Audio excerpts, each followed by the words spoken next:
Marriage एक ऐसा शब्द है जो अपने आप में ही मधुरता लिए हुए है, जो ये बताता है कि ये दो परिवारों को जोड़ने वाला एक इंस्टीट्यूशन है। कई बार लोग लव मैरिज भी करते हैं, उसके बावजूद इसका कल्मिनेशन डाइवोर्स में हो जाता है। आज के वीडियो में मैं आपको यही बताऊंगी, अगर आप शादी करने जा रहे हैं तो आपको कौन सी बातों का ध्यान जरूर रखना चाहिए। दोस्तों, स्वर विज्ञान एक ऐसा विज्ञान है जिसकी मदद से आप जो चाहें अपनी ज़िंदगी में प्राप्त कर सकते हैं, बहुत आसानी से पा सकते हैं। लेकिन स्वर विज्ञान की आपको प्रैक्टिस होनी चाहिए, क्योंकि स्वर विज्ञान सीखने से ज़्यादा साधना की चीज़ है।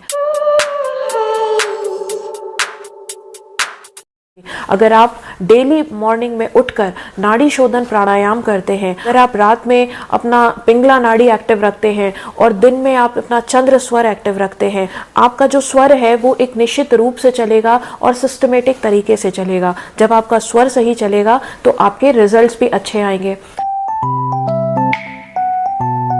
सबसे बेस्ट तो यह है कि जिस वक्त आपकी शादी हो रही है, आपका जो है चंद्र स्वर एक्टिव हो और उसमें आपका पृथ्वी तत्व एक्टिव हो, क्योंकि पृथ्वी तत्व में जो भी काम किया जाता है वो लंबे समय तक चलता है और पूर्ण रूप से स्थायी होता है। तो अगर आप शादी ब्याह पृथ्वी तत्व में करोगे, चंद्र स्वर में करोगे, तो आपकी शादी जो है वो डेफिनेटली बहुत ही मधुर रहेगी। तो अब याद है कि भाई ऐसे हो कैसे, तो आप जो है जैसे जयमाल के लिए जब हम जाते हैं उस वक्त आप 1 चम्मच दही चीनी खाकर जाओ, आपका अपने आप वो एक्टिव हो जाएगा, वो स्वर वो तत्व अपने आप एक्टिव हो जाएगा।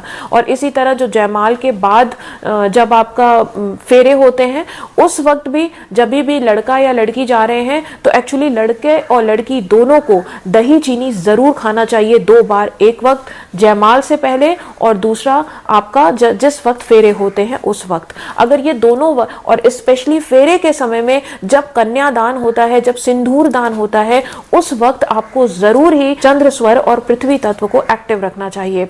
अब अगर आप ये कह सकते हो कि बहुत ही लंबा, क्योंकि हिंदू में जो शादी ब्याह होते हैं वो बहुत ही लंबा एक प्रोसेस होता है, तो हमने दही चीनी खा भी ली लेकिन उसके बाद स्वर हमारा चेंज हो गया या चेंज होने लगा, सुषुम्ना नाड़ी पे आ गया, तो क्या करो? आप सिंपल पानी पी सकते हो। पानी पीना तो किसी भी वक्त किसी भी समय बैन नहीं होता, तो आप पानी पी लो, कुछ मीठा खा लो, तो आपका चंद्र स्वर और पृथ्वी तत्व दोनों एक्टिव हो जाएगा। ठीक है, दही चीनी खा सकते हो, आपका चंद्र स्वर पृथ्वी तत्व दोनों एक्टिव हो जाएगा।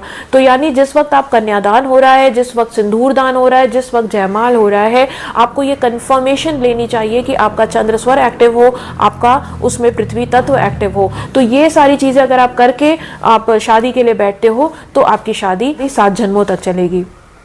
अब ये आता है कि आपका शादी के बाद जब लड़की, ये बात जो है वो लड़की के ध्यान रखने की है, जिस वक्त वो अपने गृह प्रवेश कर रही है, अक्सर जो है ये कहा जाता है कि नहीं राइट लेग पहले रखो, लेकिन लड़की को ये बात ध्यान रखनी चाहिए और शादी से पहले ही आप लोगों को आपस में ये बात करके समझना चाहिए कि लड़की का उस समय जो स्वर एक्टिव हो वही कदम उसको अपने ससुराल में पहला कदम वही रखना चाहिए और सगुण स्वर में रखना चाहिए। कभी भी सांस को बाहर छोड़ते हुए लड़की को पहला कदम नहीं रखना चाहिए। हमेशा सांस को अंदर गहरी खींचो और फिर जो स्वर आपका चल रहा है वो कदम आप पहला अपने ससुराल में रखो, तो आपका जो ससुराल में जो संबंध है वो भी मधुर रहेगा हमेशा हमेशा के लिए, और वहां पर भी जो है आपका एक स्थायित्व आपको प्राप्त होगा।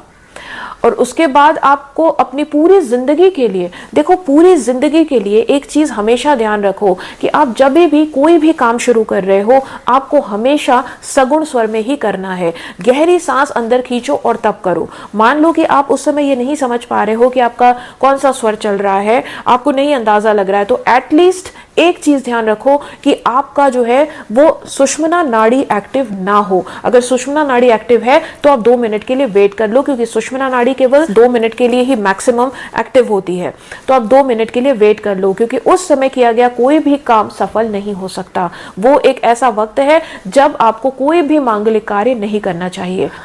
और उसके बाद आगे अपनी पूरी जिंदगी में आप जो है एक स्वर विज्ञान का बेसिक नियम जरूर फॉलो करो। बेसिक नियम क्या होते हैं, इसके लिए आप मेरे चैनल के प्लेलिस्ट में जाओ, स्वर विज्ञान की पूरी प्लेलिस्ट है, उसको जरूर देखो और समझने की कोशिश करो कि स्वर विज्ञान आपकी जिंदगी में कैसे कैसे असर डालते हैं। दोस्तों, उम्मीद करती हूँ आपको वीडियो जरूर पसंद आई होगी।